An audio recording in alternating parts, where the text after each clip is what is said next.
Hello, everyone. Welcome back to the Oral Talmud. I'm Dan Levinson, and I'm here as always with B'nai Lappi. Hey, B'nai. Hey Dan, how are you? I'm good. I'm good. We're matchy again. Yeah, I think finally, right? I mean, that we're I, both wearing Svara shirts. I've done my laundry. Well, and I'm finally warm enough to wear a short sleeve shirt. I think I said this already, but I'm going to need some Svara long sleeve swag for next winter. Um, Okay, we'll be on that right away. in a fleece or something. Yeah. Okay. Let's just jump into it this week. I think what we did, we've been talking about.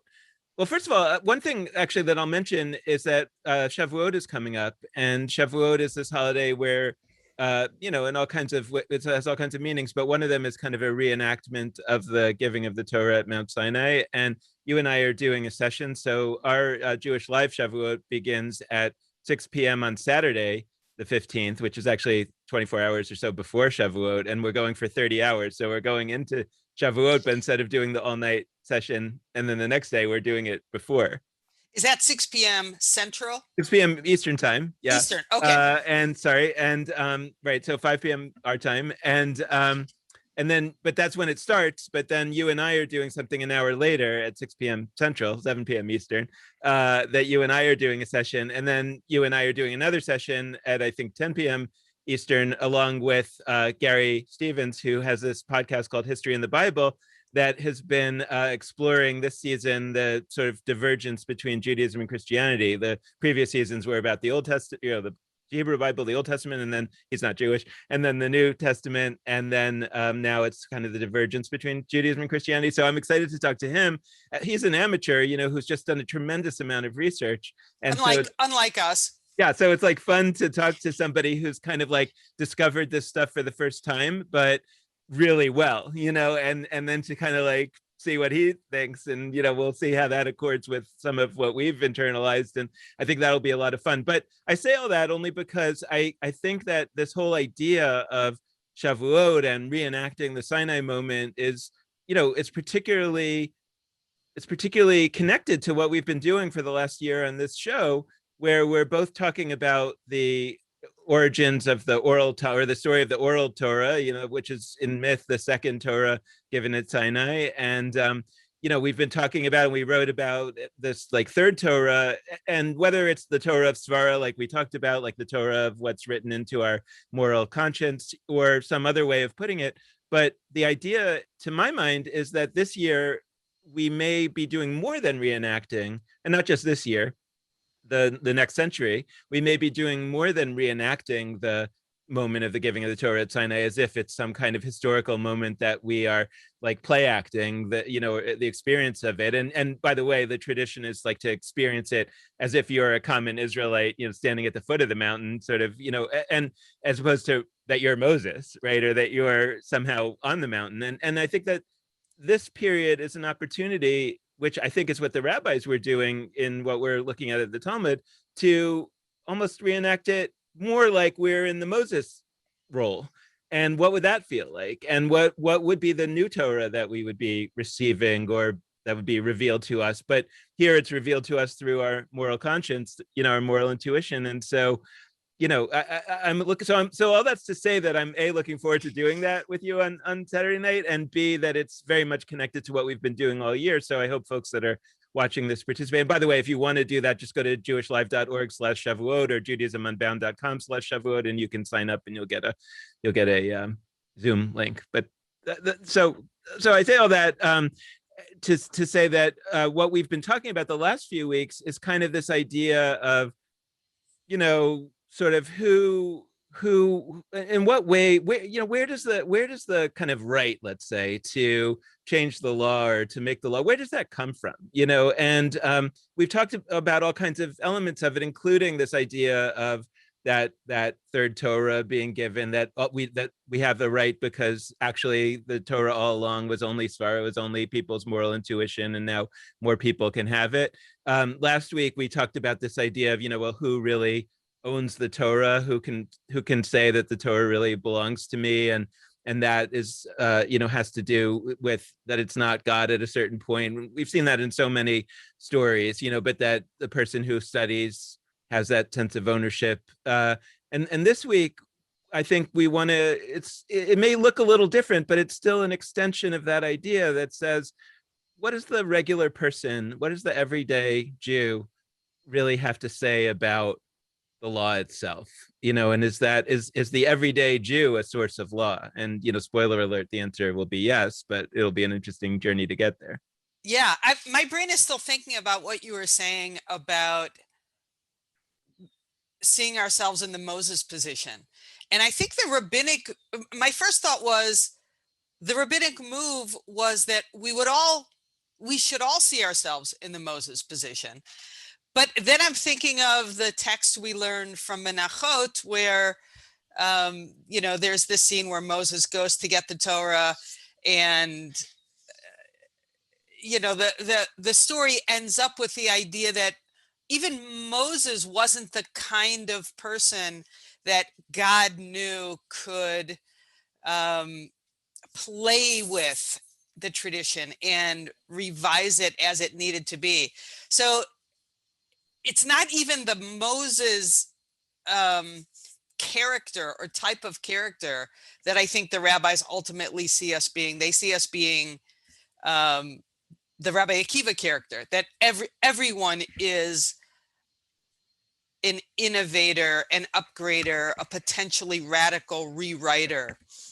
And I think that's the story that they're telling over and over and over and over in the Talmud. That's the message that they're trying to tell one another, to empower one another, and anyone who, has those two qualifications.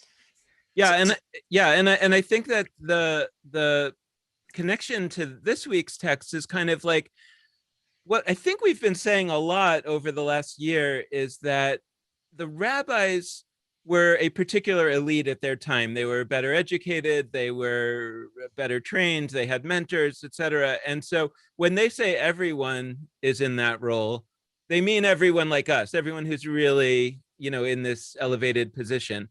We've been saying now, for all kinds of reasons, more, if not everybody, of the regular everyday Jews is kind of in the position that the rabbis were at this time 1500 years ago or so. We're also well educated. We have access to so much information. We have highly developed moral intuitions based on all kinds of life experience that they didn't have. We live longer, all kinds of reasons like that to say we don't need to only leave this to an elite anymore. We can all read now. We can all read the Talmud. It's in translation. It's, like you say, it's not perfect, but it's better. It's a lot better than nothing. And so there's so much that we have that we could say, oh, that everybody's like, we're like a nation of rabbis. The Torah talks about we're a nation of priests, and we say we're a nation of rabbis.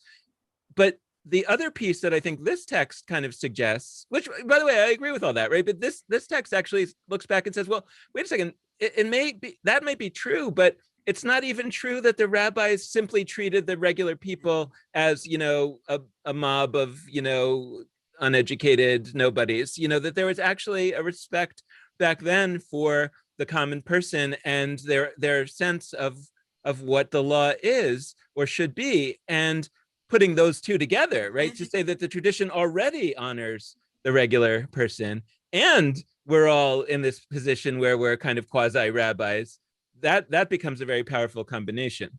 Yeah, I really appreciate that. Because it's even bigger to say not the everyday person has the potential to, if you're learning it. No, the everyday person isn't already in a position with presumably any or no amount of learning or other qualification to impact the law. And you're right, that was always recognized. And that's this area we're going to get into, the area of, what's called minhag, custom. And it's fascinating. And if I hadn't called my yeshiva svara, I would have called it minhag. Because I was fascinated with the idea of, oh my God, there's this concept in our tradition that our moral intuition has the power of Torah. And it took me a number of years to realize the role of custom in the triggering or the activating of the svara of those who were sort of authorized to have had enough learning to use their svara to change the law. Then I realized, oh, this is where the real radical is. So that's what we're going to dig into. And I'm very excited about this. All right, now I'm thinking like maybe I should start a yeshiva and call it minhag or something, because Yes. then there were all these like paired yeshivas back in the day. There was Right. Tzura and Pumbedita, and so it'd be and actually, I mean, famously the Sidur of Isaac Mayer Wise was called Minhag America, the American custom, right? The American tradition, sort of, right? Right. And Anita Right. Diamond has talked about that, and so the idea of like minhag as being beyond just meaning custom, but it actually is a call to this long history, now 150 years or so, of the idea of trying to honor the American Jewish world through the use of that word. It's interesting. Anyway, let's jump in. So we have Okay. two texts that we're looking at today, if we have time, and if not, then we'll carry it on to next week. But we have two texts. One is from the tractate of Eruvin, which has to do with Eruvs, which are these kind of legal fictions about how to carry on Shabbat, but also other kinds of things. And then the other is from the tractate Pesachim, which is technically about Passover, although there's a lot of other stuff in it, of course. This is always true of the Talmud. We're going to start with Eruvin. It's page 14a, 14b. And the main reason we're starting with Eruvin and not starting with Pesachim is because the Eruvin text has this phrase that is used, that becomes kind of a term of art to describe what we're talking about. And so we thought it would be better to learn the phrase first, and then we can learn basically the same thing in a different story that doesn't specifically use that phrase. But this becomes, and maybe this could be the name of a third yeshiva, if you think about it. You're giving me lots of ideas, because this is a teaser here. We're about to start a division of svara that is going to be the Torah of our students, that they are going to be presenting their own classes and sharing and circulating the new traditions and the new Torah that they're developing. So one of these might be the name for it. Okay, and the last thing I'll just say by word of introduction is that you were very busy this week, and I kind of put together the text, and as I'm wont to do, like I don't edit, like I put more in there than probably strictly speaking belongs. Like you could have just picked a very short paragraph here, but I wanted the whole longer part just to give a little bit of a flavor of what's going on here, which I think is more fun than necessarily connected, but we'll see. So we're gonna like zip through the first part just to give a little bit of a flavor, and then we'll kind of talk more about the later part.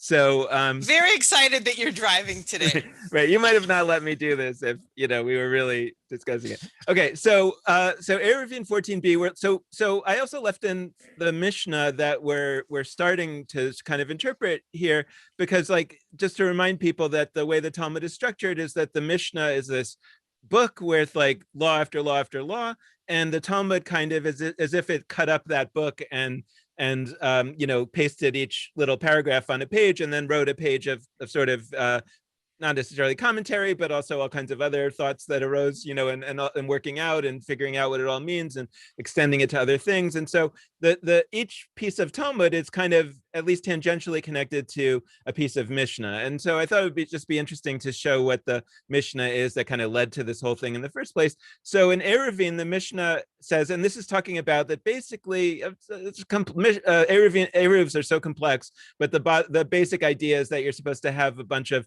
poles or posts and kind of lintels, which can be like wires, but you're supposed to kind of have these doorways and like fictionalized doorways, and it kind of allows you to have a pretend courtyard or to make an alleyway a shared space, and it allows people to carry on Shabbat where they're really not supposed to be carrying on Shabbat according to the rabbis. Right. So just to add one more thing, what it does is it creates the fiction of a private space in what is effectively a public space, right? Because you can carry within your private space, but you can't carry beyond the boundary between your private space and a public space, because that is tantamount to transferring ownership from, right? If an object lives in a public space, in some legal sense, you're no longer the owner. That would be business. You can't do that on Shabbos. Okay, great. Right. So the basic question here is just how thick, how wide do the sort of up and down posts need to be in order to count as valid as to be part of the Eruv. And the Mishnah is saying that these side posts, they're calling them in the translation, these side posts, the sages spoke of, their height must be 10 handbreadths, at least 10 handbreadths high, and their width and thickness may be any amount. And Rabbi Yosei, who's a rabbi of the time of prior to the Mishnah, he says, no, their width must be at least 3 handbreadths. So there's this disagreement. The majority says it could be any width, and the and Rabbi Yosei says it has to be a pretty wide. 3 handbreadths is a pretty wide beam. And spoiler alert, the answer is, that it doesn't have to be very wide. And that's why you see, if you actually look at Eruvs, you can see that this can be accomplished through just kind of like a plastic thing that's nailed onto a telephone pole, but it's actually the plastic thing that's the side post, not the telephone pole. So whatever, it's not our mission to go into the details of Eruvs. So then the Gemara is interpreting or talking about this. It says, we learned in the Mishnah that Rabbi Yossi says the width of the side post must be at least 3 handbreadths. Now, another rabbi, Rav Yosef, this is a little confusing because some of the names sound similar, but this is a different rabbi, Rav Yosef, who's a later rabbi, says that Rav Yehuda said that Shmuel said, the halacha, the law, is not in accordance with the opinion of Rabbi Yosef, right? It's not the 3 handbreadths, and he's just kind of giving almost like an aphorism that he heard or something like that, like he heard something broader than this, right? That Rabbi Yosef said something about preparing salt brine on Shabbat, and also something about side posts. He said, I heard the law is not according to Rabbi Yosef in either of these 2 topics. Rav Huna Bar Chinana says to him, with regard to brine, yeah, you told us that before, right? Like I remember you telling us that, but with regard to the side posts, you didn't tell us that. Like wait a second, if that's true, that there was actually this known thing that said Rabbi Yosef is wrong about both brine and side posts, you would have told us that, but I remember that you said that it was only about the brine. And maybe you're just tacking things on here, right? It's like this is suspicious. So Rav Yosef says, what is different about the brine with regard to which the sages disagree with Rabbi Yosef? Like what would be what's different about that? In the case of the side posts, also the sages disagree with him. And so therefore, we see in the Mishnah that the sages disagreed with him on both of these topics, and therefore it makes sense that there would be this statement that the law is against Rabbi Yosef in both these cases. And Rav Huna says, well, side posts are different. Side posts are different. As Rabbi Yehuda Hanasi holds in accordance with the opinion of Rabbi Yosef. So this other great rabbi, the author of the Mishnah, he actually agreed with Rabbi Yosef. So it's a different case. It's not just the simple case of the majority versus the 1. It's actually the majority versus the 2. And the other one is a great rabbi. So, maybe that's the reason why there's a difference. So that's how it could be different, that the law might be according to Rabbi Yosef in one case and not in the other. Again, not the most significant. We don't have to go into the details of this, but this is a bit of a flavor of what's going on here. And then the Gemara, but this is part of why I wanted to leave the whole thing in, because there's like a fun little, so there's an analogous situation reported here where the Gemara reports that Rav Rechume, note, those who have watched Ruth Calderon's famous speech at the Knesset, and she was a previous guest of ours and hopefully a future one, she has this great story about Rav Rechume. So here he is, and this is actually, I believe, the first case where he's mentioned in the Talmud. And he says, he taught the version of the previous discussion. He says, Rav Yehuda, the son of Rav Shmuel Bar Shelat, said in the name of Rav, the halacha is not in accordance with Rabbi Yosef, not with regard to brine and not with regard to side posts. So same idea. Somebody heard this statement in the name of some other people. And then someone says to him, did you really say this? And he said to them, no. And Rava, our friend, says, by God, he did say this. And I learned it from him, right? So, it's like, I just love the flavor of the kind of, this whole thing, it's, and the point here is that it's a confused situation. I mean, it's like they're pretty sure, or some of them are pretty sure, that I know what the law is based on that I learned it from my teacher, and I even remember that the way I learned it from my teacher was that there's a statement that Rabbi Yosei is wrong in both cases, and then they're saying, like, but it's not. Did you really say this? No, you did. And this sounds like Facebook. I don't know. Yeah, it sounds like a whole string of posts, and someone got nailed. A little. Yeah, like, I just love it. I just love, by God, he did say this. I learned it from him. What are you talking about? Uh-huh. But he later retracted this ruling, and the Talmud said, what is the reason that he retracted it? Due to the well-known principle that Rabbi Yosei's reasoning is with him, and the halacha follows his opinion, even against the majority view. So the idea is that that while we've learned this before, that in most cases you follow the majority. We learned that in the case of the Oven of Achnai, for example. But in this particular case, there's an idea that Rabbi Yosei was a particular genius or a particular knowledgeable or whatever, and that actually we follow him and not the majority. So therefore it makes sense that you might say that there's a case that the two cases are different. That just because Rabbi Yosei is in the minority doesn't necessarily mean that the law is not what he says.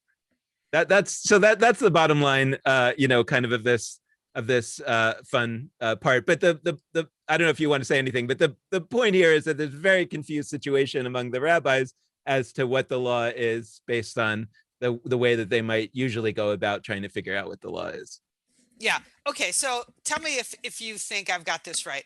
Basically, what we've set up is this is not a novel question. This is not something for which there's no precedent or existing halacha. There is existing halacha, or rather there's an existing debate or machloket. There's an existing disagreement about what the halacha should be.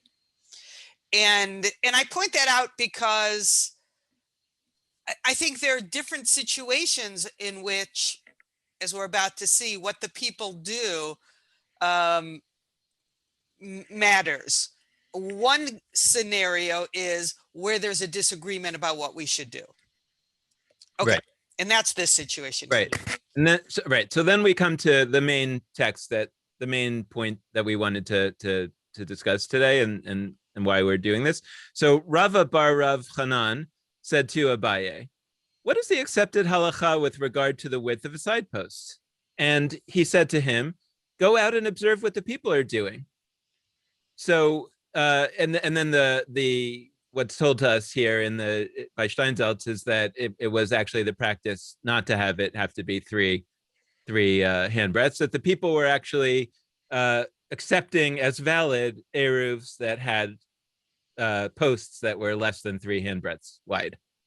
Okay, so this is the line, right? This is the famous line that becomes a term of art. It's puk chazi, go out and see. My amadavar, there it is. Mm-hmm.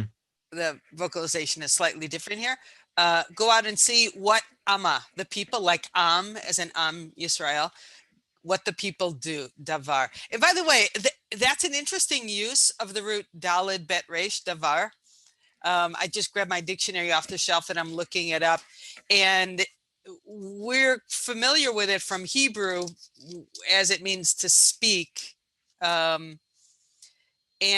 in Aramaic, it really is, it's slightly different. It's to conduct oneself, like nahag.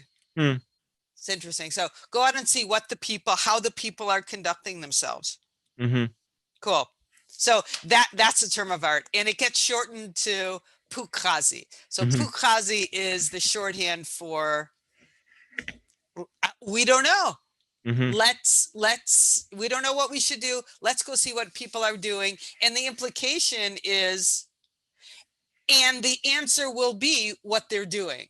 Right? And it's not even we'll take into consideration what they're doing. It's we will follow what they're doing as the halacha.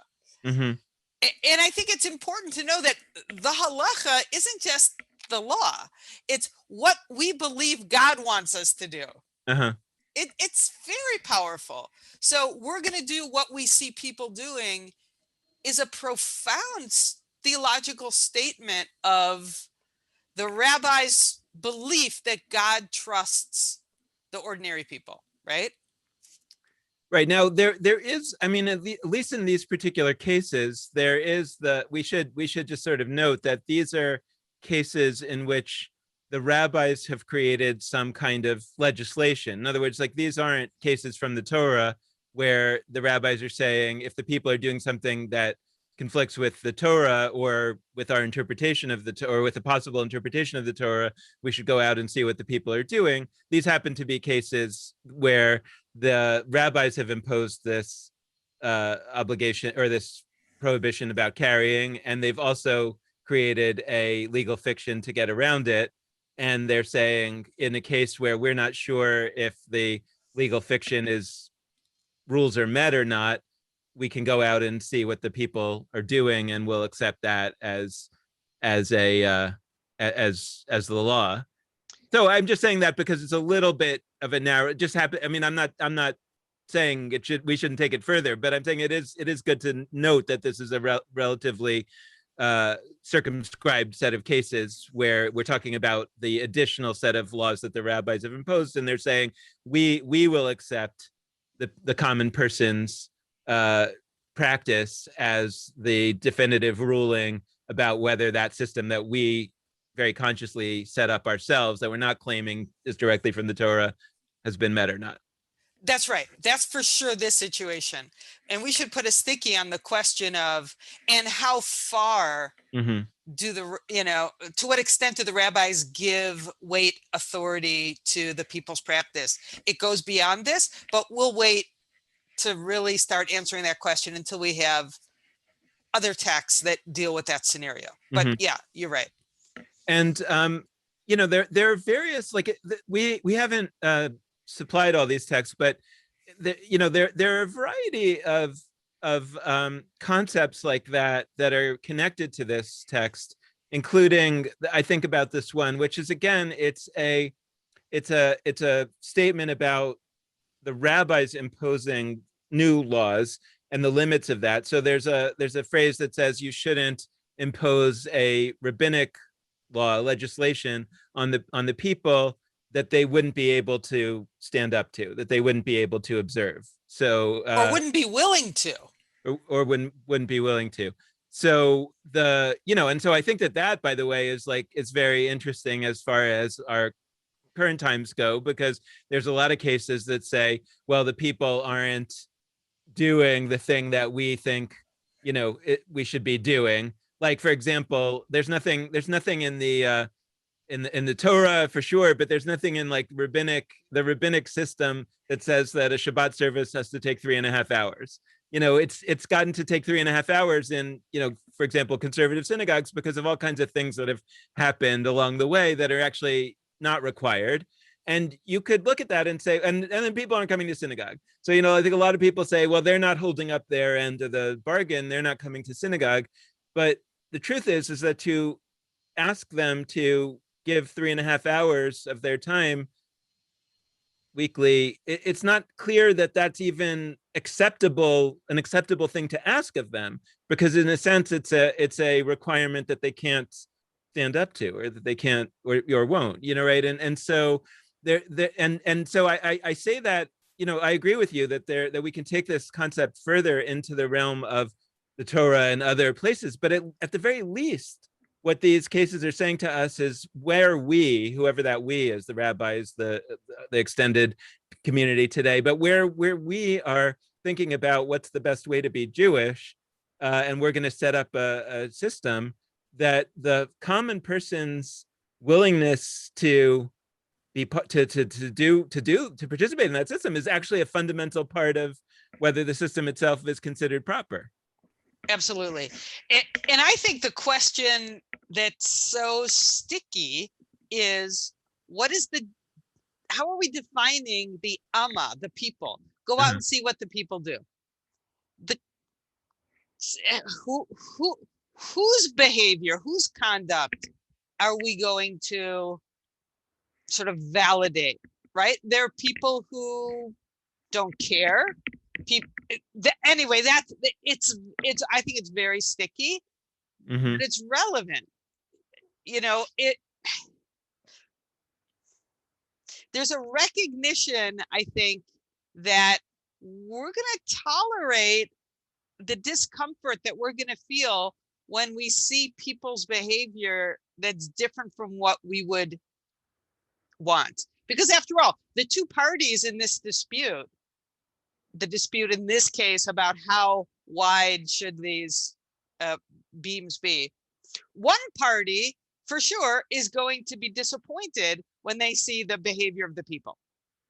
And they're willing to say, you know what, that's okay. They're doing what I think they shouldn't be doing, but I'm going to go along with it because I believe in the concept of pukazi, that the behavior of the people, right? As I think we're going to see later, and not to be a spoiler, but the rabbis have this idea that if we're not prophets, we're children of prophets, and the people can be trusted, which is an enormous statement. But are there people who aren't? Are there some people who you're going to sort of cut out of your sample because, they're self-designated apostates? You think they're an apostate? You know what I mean? They're not stakeholders. Right. I think that's a really interesting and messy and scary question. Yeah, I mean, I just have in mind the new Pew study, which just came out this week as we're recording this, and there's this question about like who's a Jew, which is always out there, and the Pew study the Pew Foundation has taken this definition of who is a Jew as somebody with one Jewish parent, either one.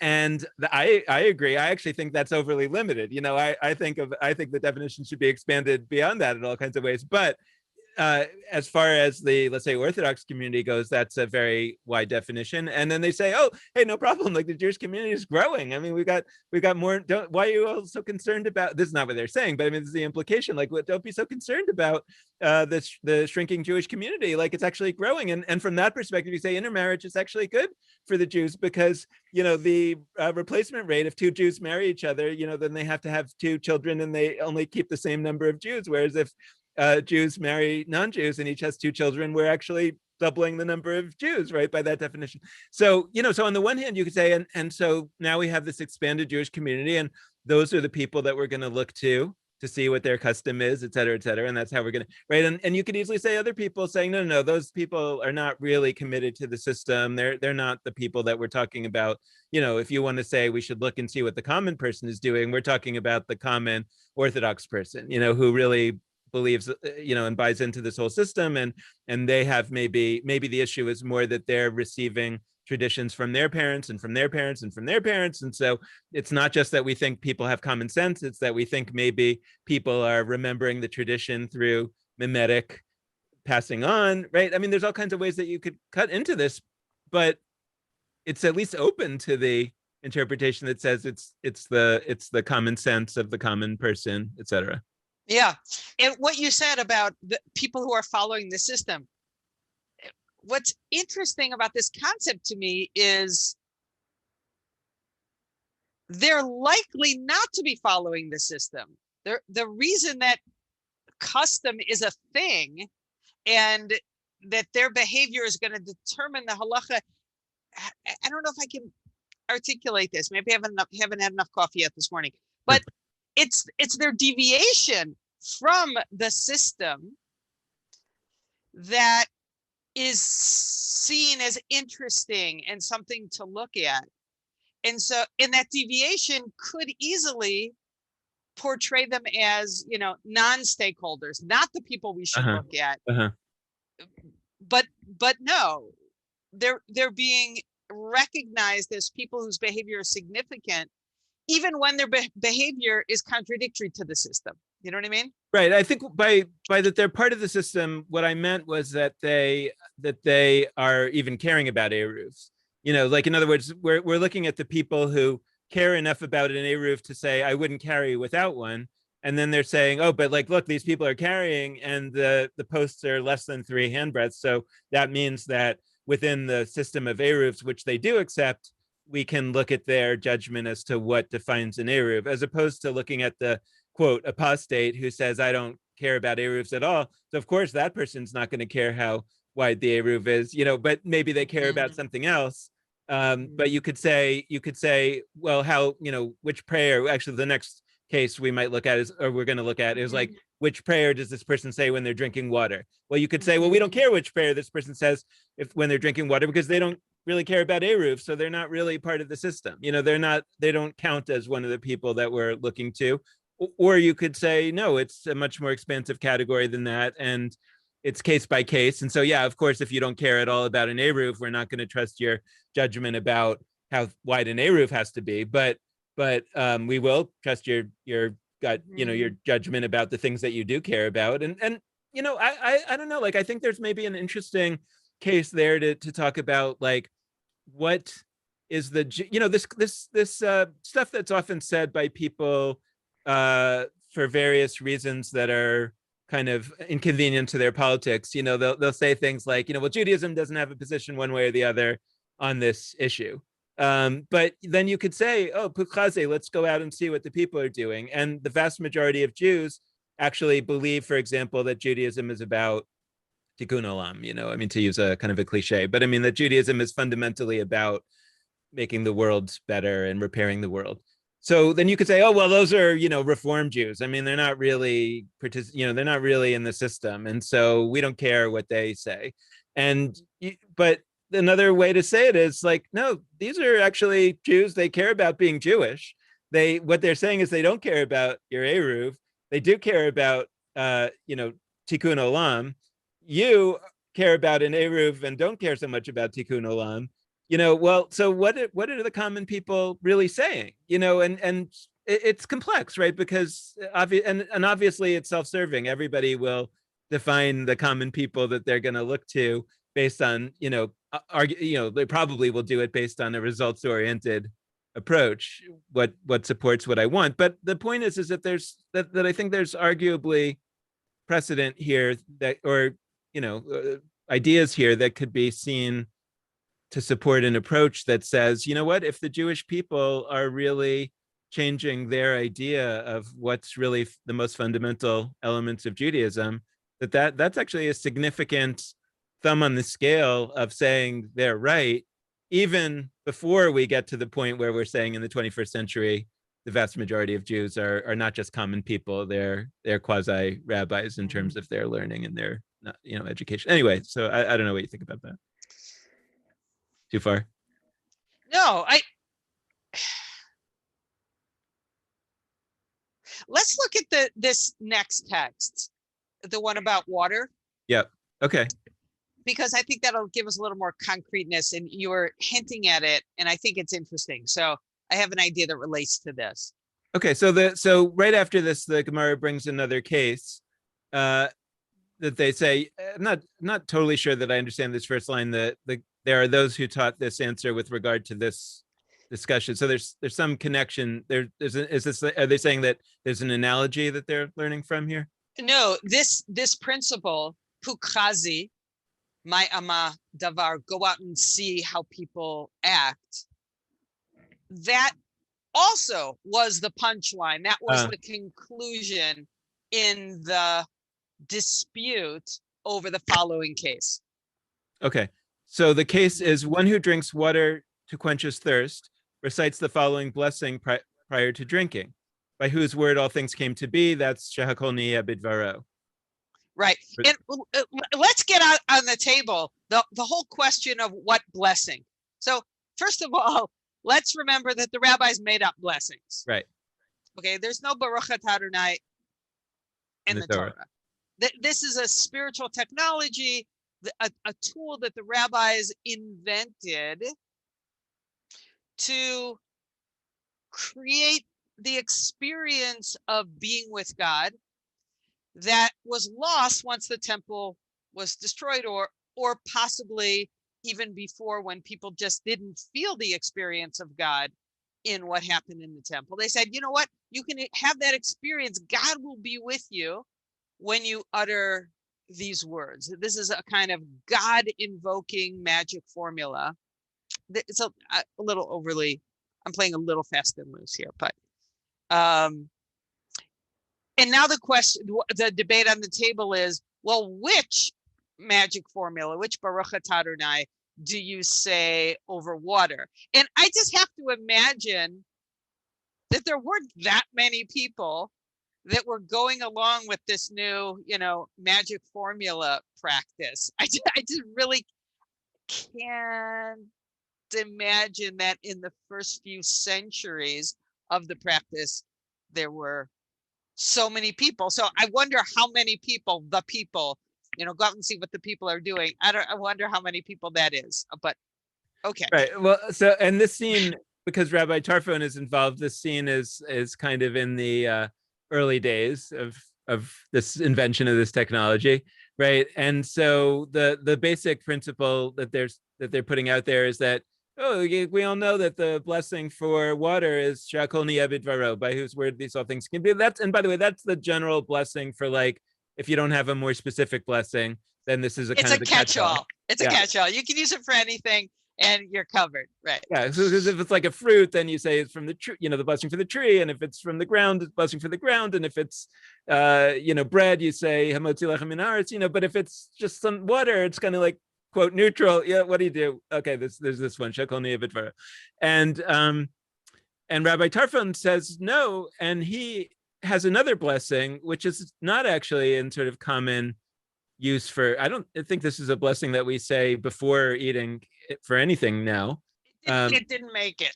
Didn't make it, right? So he has this other blessing, who creates the many forms of life and their needs for all that you have created. I think it's like Borei Nefashot. Rav Hanan said to Abaye, "What is the halacha?" And what is the proper blessing for water? Yep. And he said to him, and the implication is, I don't know, from principles, right? I can't figure it out. I don't have that law anywhere accessible to me. So he says, go out and observe what the people are doing. And, then we're told by Steindaltz that, as we know, that it turns out that they must have been saying, Shakol Niyeh B'Dvaro, because that's what we say to this day. Right. Which is, by the way, I think it's pretty cool that what the people were doing back then has determined what we do, and we're still doing it. Those of us who say a blessing 2,000 years later, that's pretty cool.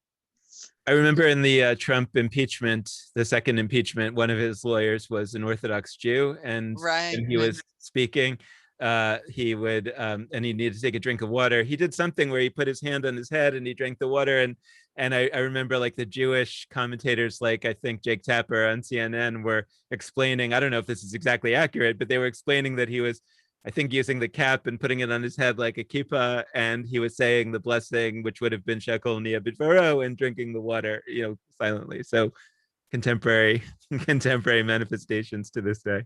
Yeah. Okay. So getting back to the question that I'm really interested in, which is, who is in that category of people called the people whose conduct we're going to look at and elevate? You're saying the people eligible for this particular Pew study of what blessing do we say for water are the people who say something, right? Your suggestion is people who say nothing are not stakeholders on the question, and therefore they're not part of Amma. Am I right? I'm not necessarily saying that, but I'm saying, like, I think that's probably what they were thinking. So I'm just wondering, if people didn't say anything over water, would that have been, would they have gone, oh, wow, people don't say anything on water, so maybe water is, outside of the things for which we should have a blessing? Would that have been a possibility?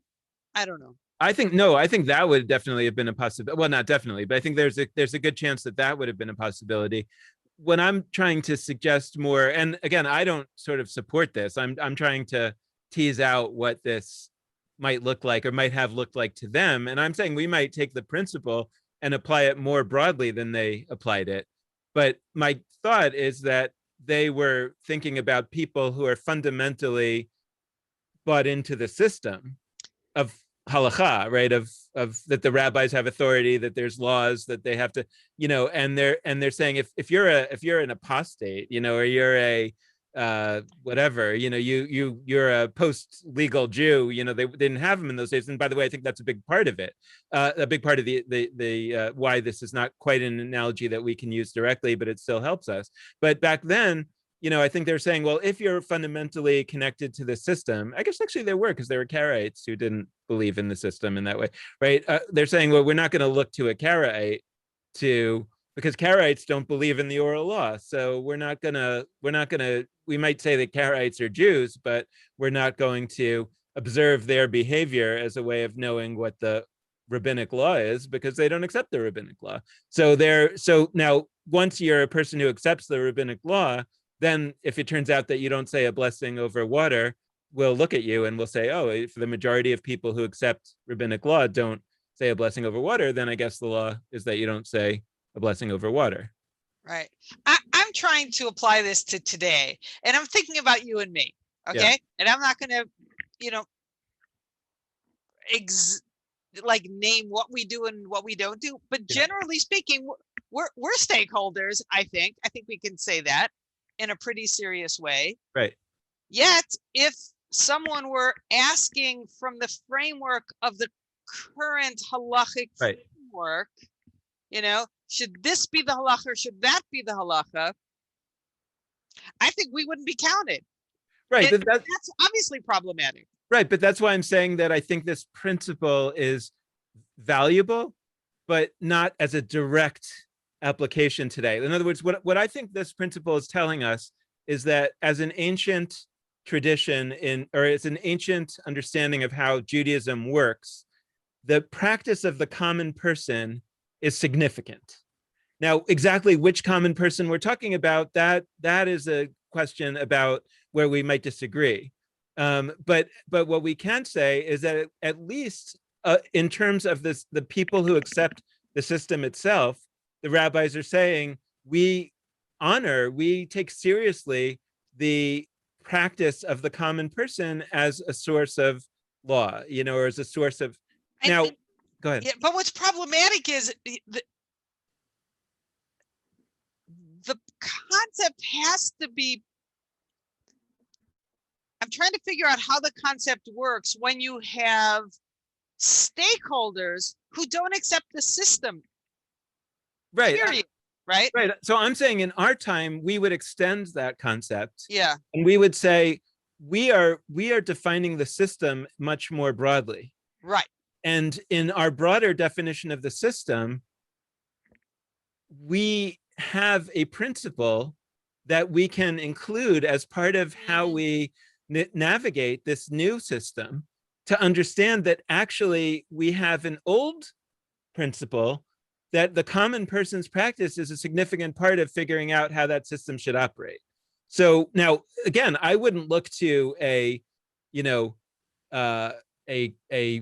Christian, who has no Jewish connection, meaning there's Christians that could be whatever. But the point is, I'm not looking to somebody who has no stake at all in Judaism. I wouldn't say, oh, I don't know whether we should have a mezuzah or not. Let's check and see what the Christians are doing. No, of course not. Well, but we check to see what the Jews are doing. Now, which Jews are we talking about? We today, you and I think would agree on a much more expansive understanding of who those Jews are. Other people might say, no, we believe that what the rabbis, we don't believe that, Dan and B'nai, we don't believe you're interpreting this correctly. The rabbis were actually saying something very narrow, which is that the people who believe in our authority-based rabbinic system, but it just happens to be these particular cases where we forgot what the law was. In those limited cases, we can look to the most, quote, religious people and see what they're doing, and we can kind of trust that they probably remember something that we've forgotten or have it right, or they heard it from their parents who heard it from their, and there's some very narrow way to look at that. And I think there's a very expansive way to look at this, which says, that we believe that the common person has a certain kind of common sense that is very significant. And I wouldn't say that either of those interpretations is wrong, or inconsistent with the text. But I would say that for us today, it gives us a strong anchor to say, hey, there actually is this longstanding, serious taking of the common person's intuition, which I think we can play with. Yeah, I love that. And and one's non-compliance with any particular halachic behavior doesn't put that person outside of the set of people whose behavior or non-behavior we're interested in, right? And I think you're right that our questions now have to be so much bigger, because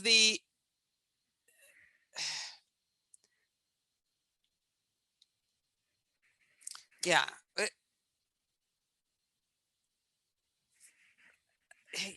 they just have to be so much bigger, Yeah. right? Yeah. I mean, I don't personally think this is like the biggest point in the world. Like I think that I'm much more excited about the point that we're now like rabbis, in many ways. We have that capacity too. But I think that this is a piece of a larger puzzle. Yeah. Do you see it as bigger than that even?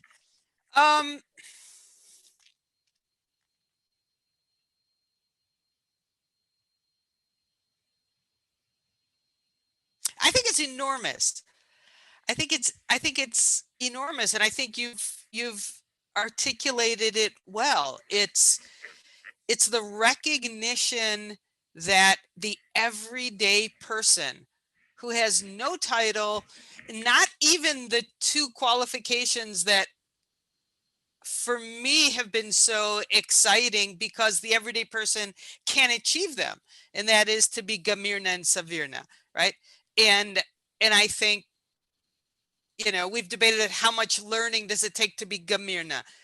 But this is even more exciting because this is not even those people. It's not like you too can get into this little category. It's you already are in the category of believed, trusted people.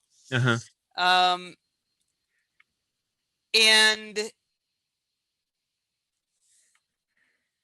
I think there's this recognition that the behavior of the everyday person is so trustworthy that actually that's what motivates those who have that, more refined set of authorizing skills to be, learned and deemed to have svara, to trigger them to change the law.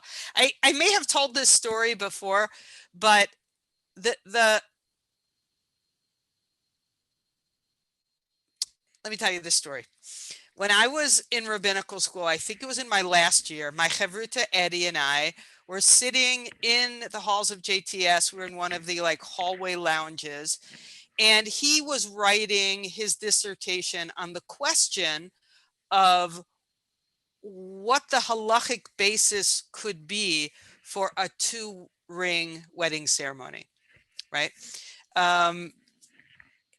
Where in a heteronormative context, that's what he was dealing with. He wasn't dealing with the same-sex scenario, but in a quote-unquote male-female relationship, how could he engineer a halachic rationale such that the exchange of rings between the bride and the groom and the bride, he gives her a ring, she gives him a ring, are both valid. And the issue is in the traditional ceremony, the man is acquiring the woman through the ring. And the concern is that if the woman also gives the man a ring, then it's not really an acquisition, it's an exchange of rings as opposed to a ring for a bride. And that might sort of undermine the transaction that's going on. Precisely. He was writing in a moment when there were two halachic positions.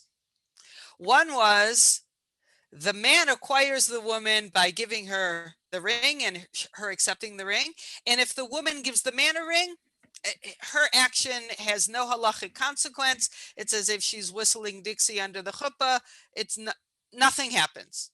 Neither good nor bad. Her action is insignificant, but his remains significant. It's a nice way of allowing the exchange of rings to happen, but in a completely offensive way. But anyway, exactly, precisely. Yeah. And he wasn't happy with that. The other opinion was that the woman giving the man a ring undermined his acquisition of her and canceled the husband's acquisition of the bride, in which case nothing happened under the chuppah. They were both whistling Dixie. Right. Those were the two. Offensive or more offensive. Exactly. Those were the two positions. And now I'm seeing this situation very much in the context of the text we learned just now, where there are two conflicting positions. Is this the bracha for water? Is that the bracha for water? Should the beam be this wide or that wide? We're debating it out, trying to think of what a halachic rationale could be. And our professor, our Talmud professor, David Kramer, walks down the hall. And we said, David, what do you think about this? How can we find a way to make double ring wedding ceremonies? And you know what he said? I think you've told me the story, so I do. So yeah. Now, I remember it with a swear word involved. So I don't want to say for sure he said it, but the impact of it had an F word in it, and it was just F and do it. He said, just do it. In other words, do the 2-ring wedding ceremony. And when enough people do it, and, the law committee, the rabbis, see that these people are not undermining the tradition, they're not leaving, they want in, it's a good thing, that they will, come up with the halachic justification for it. In other words, he was saying, encourage the people. And that is what is going to change how we understand the law eventually, that the power is what people are doing. I mean, that sounds like a little bit like a form of a civil disobedience, where he's saying, that's how the law changes. Yeah, and that's what I was trying to get at earlier when I was saying that the people you're looking at are going to be people who are, quote unquote, violating the law. That's interesting. And you have to be, able to tolerate that. It's not that if they're violating the law, those are the people you don't want to look at. Those are precisely the people you do want to look at. The conscientious objectors and the violators. Yeah. Well, I mean, like the thing that I totally agree with what you're saying. I'm just trying to tease out that what I'm asking about when we look at civil disobedience is, how bought into the larger society are you, and how bought in do you need to be? And I'm not. I think I have a very low threshold for that. You don't have to be that bought in. I'm going to listen to you. You might be so civilly disobedient because the society has failed you in such profound way. And by the way, this is what I've been trying to say about things like the riots in the various inner cities last year.